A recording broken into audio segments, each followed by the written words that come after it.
Alright guys, welcome back to a brand new video. This is another episode of a 6-part series. So this is episode 3, meaning if you didn't watch the last 2 episodes, go watch them now, where I, and along with Ascended Nomad, link in the description to his YouTube channel, will be giving you the tips to succeed in Trials of Osiris. Now, I highly recommend you watch those episodes first prior to watching this one if you haven't done so already. So today's video, we're going to be focusing on subclass builds and team builds, something you can take into Trials of Osiris and get the upper hand. I personally feel like there are so many builds that can be composed around your exotic armor, from class abilities to subclass trees to overall weapons you utilize. Now, this past season, I really dove deep into a few of these builds and found some hidden gems, and these builds are going to allow you to overall get perfect map awareness, knowing where your enemies are at all times, allow you to be pretty much a walking tank, or ultimately allow your teammates to deal massive amounts of damage. So in this video, I'm going to be giving you the 5 best builds that you may want to consider utilizing. And again, if you utilize them to their fullest potential, you will possibly get the upper hand in Trials of Osiris. So again guys, this is the subclass and team builds video. Enjoy. Getting into our first build, which has a lot of viability in the elimination format. This build right here is going to allow you to defeat the enemy in front of you and begin your health regeneration along with staying in the fights. Now, the first build is going to be called Celestial Healing. Again, Celestial Healing. You can already tell that's going to be based around your Celestial Fire melee. Now, that build is going to require 2 things. You need to be top tree Dawnblade, a Tomb of the Sky, since you will be utilizing your Celestial Fire melee. Next, you're going to want to be utilizing the exotic gauntlets, Karnstein armlets. This is going to allow you to begin health regeneration after you get a melee kill. You can also take this further pairing it with a swashbuckler weapon. Any swashbuckler weapon will do the job, or possibly if you want to pair this with a Monte Carlo, since auto rifles will be receiving a buff. Again guys, I made an entire build guide on this video on my channel, so link in the description down below, check it out. But again, this is just the basics of it. You can run it with the basics, but if you want further in-depth guides on this, you want to know what mods to run, what type of armor to look for, check out the video. So you're probably wondering, well Brave, how do we go about utilizing this build? It is very simple. What you're going to want to do is deal damage with any weapon. I personally would utilize a weapon with Swashbuckler, because what you're going to be doing is you're going to be dealing damage to your enemy. Once you've done a significant amount of damage and you can clean them up with the melee, you are going to use your Celestial Fire melee, get a kill from far away, being able to proc Swashbuckler times 5, and stay in the fight, because at that very moment, if you took any damage at all, it'll be negated, you'll start healing, and you'll be able to continue to push on. By doing so, if you have Swashbuckler times 5 active because of the melee, or you're utilizing the Monte Carlo, this is the time to push into your enemies and just give it to them. Next, we're going to be getting into 2 hunter builds.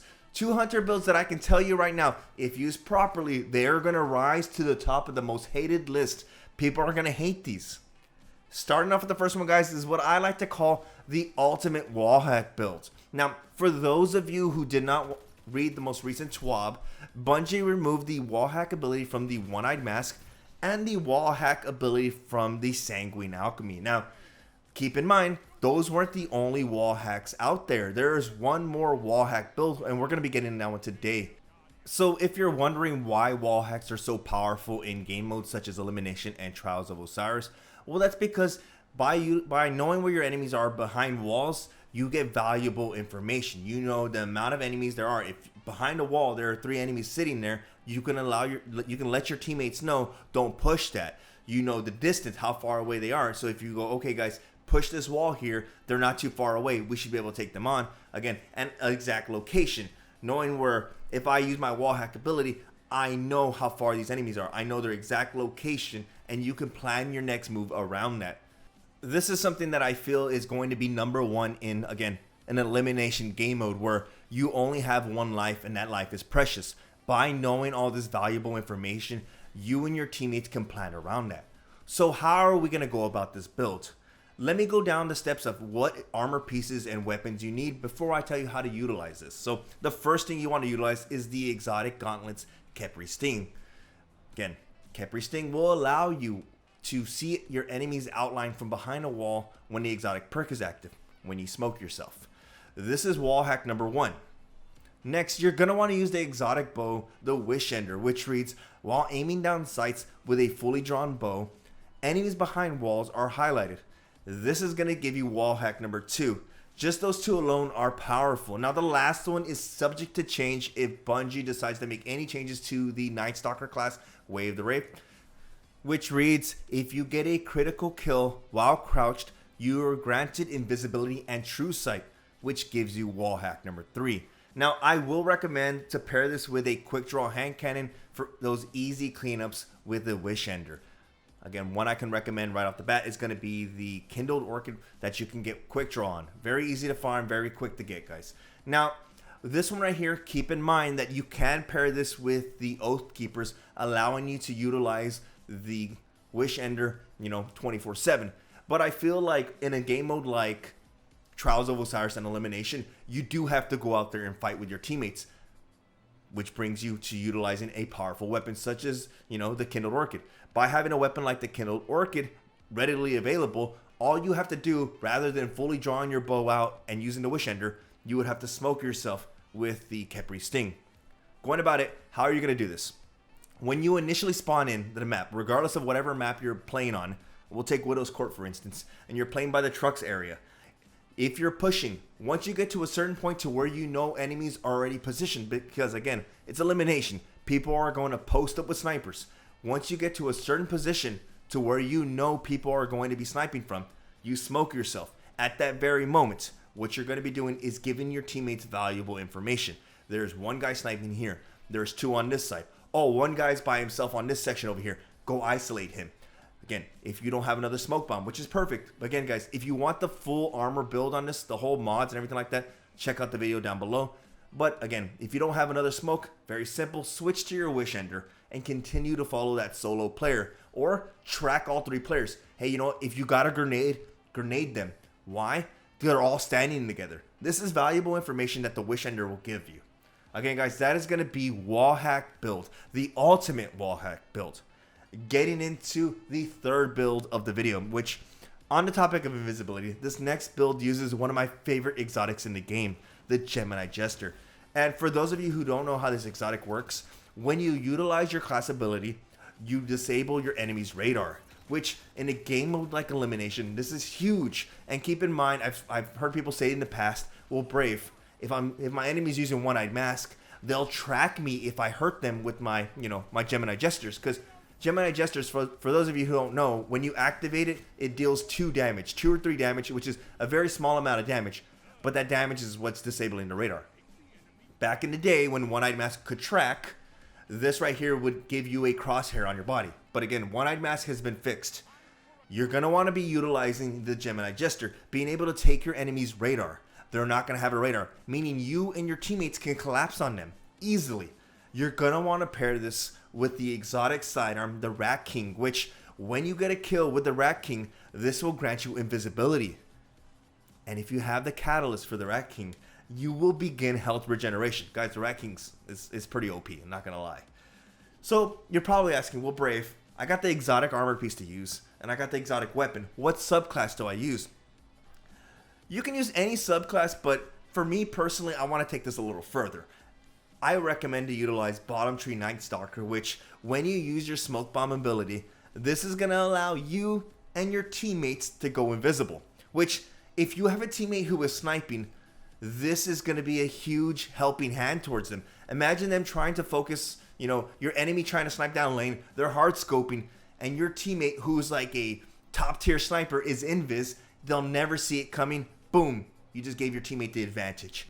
Again, if you want the full breakdown of that build, it's going to be down in the description. But right off the bat, guys, Gemini Jester, Rat King, Bottom Tree Night Stalker, smoke your friends so they go invis, huge.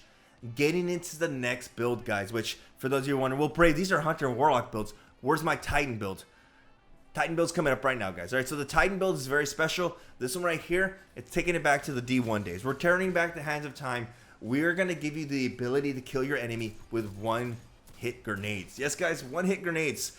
So how are we going to go about this build? Number 1, you have to be a Titan. Number 2, you want to be utilizing the chest piece, Heart of the Inmost Lights. Now, that chest piece reads, using an ability, Grenade, Melee, or Barricade, empowers the other two abilities. Empowered abilities have faster regen. Melees and grenades do more damage, and barricades have more hit points. So how do we take this a step further? Before I give you the breakdown of how to utilize this build here, you're going to want to be utilizing bottom tree hammers, which reads the only perk we want there is going to be sunspots. Getting an ability kill or solar ability kill grants you a sunspot. Sunspots, while standing in your own sunspot, your abilities regenerate faster and you deal bonus damage. Alright, Brave, break it down for us. How are we going to do this? Very simple. You're going to want to pop your barricade. By doing so, your grenade now does bonus damage, meaning any resilience guardian, you will be able to one-tap them by sticking them, which grenades, the tracking is pretty crazy on them. Again, you'll see in the footage in the background. By hitting them with that grenade, you kill them. If they are next to their teammates, if they're by a teammate, and that teammate has any damage on them, you will kill both of them. Footage in the background shows it. You can get multiple kills because people like to clump together. Perfect. Sunspot activates. You get in there, and you stand in your sunspot. I'll even give you this little one right here. If you miss your grenade, but they're in your face because they're going to ape you, they want to clean you up with the melee, when you still utilize your shields, you can still do a very powerful melee hit because of that Heart of the Inmost Light. So regardless, if you miss your grenade and that enemy is just chasing you down, they're right in your face, you punch them. You do what Titans do best and you punch them. By doing so, you'll activate a sunspot. You'll activate a sunspot with a grenade kill or a melee kill. Regardless, get a kill with your grenade or your melee, activate sunspot. By doing so, jump in there, guys, with your freaking Ariana's Vow and get a body hit kill. Jump in there with your Revoker and get a body hit kill, because by standing in your sunspot, your abilities regen faster. By standing in your sunspot, you can one-tap with a high-impact sniper. So the final build is what I'm going to consider the best team build I've ever utilized. It's going to be based around Empowering Rifts and Luminarch. You want you and your teammates to be on the same page. If you want this build to be utilized to its maximum potential, you're going to need to run at least one Warlock and an Empowering Rift. That Warlock who's running the Empowering Rift, if you want to get more Rifts back quickly, you're going to want to run Well of Radiance, but it's not necessary. Any subclass will work. Now, again, based around Luminarch, what you want to utilize is a Hunter. If you don't have a Hunter, any character can run it, but preferably a Hunter, since you can run this with Oathkeepers. If you're a Hunter, what you want to utilize is a quick draw weapon. Again, guys, link to this video will be down in the description, but let me break it down for you. How is it going to work, right? So you're going to want to have 1 to 2 Hunters, and that Warlock is going to be roaming with you. You're going to rotate around the map together as a team, but that Warlock is going to drop an Empowering Rift and move away from it. Because again, if people see, Guardians see a Warlock standing in an Empowering Rift, they're going to avoid it. But if you are a Hunter and you see an Empowering Rift, if your Warlock has placed that Empowering Rift in a good spot, stand in it. By standing in an Empowering Rift, your Luminarch will kill with 1 shot to the head. They will burn out. Regardless of the resilience, they can be rocking 10 resilience and they will still burn out. That right there is probably one of the best team builds. If you don't have a Hunter on your team, it's perfectly fine. I don't know what you're doing. There's like a kajillion Hunters. But if you are a Titan, you just have to time the pull correctly and be able to get a kill with it. Now, if you're saying, well, Brave, none of us are running Warlocks, but I still want to use the Luminarch. How do I take this a little further? Now, most people would say, use Luminarch and the Lucky Pants, and now you have quick draw on your hand cannons. The thing is, you want to save that exotic slot for something else. Luminarch can be easily timed to where you get the perfect bow pull. But like me, and in a high stakes scenario match like Trials, you probably don't have time to time that pull.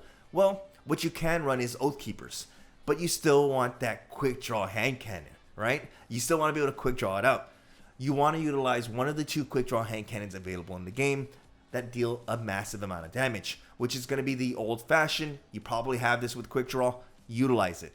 For those who don't have a old fashioned with quick draw, you can always use a 10 paces, and that one rolls with quick draw as well too. And what you want to do is, doesn't really matter how you utilize it. You can shoot him in the body with the Luminarch and hit him in the head with the 10 paces. You can hit him in the head first with the 10 paces. You can shoot him in the body with Luminarch. You can shoot him in the head with the Luminarch. You can shoot him in the body with the 10 paces. It doesn't really matter how you want to utilize this.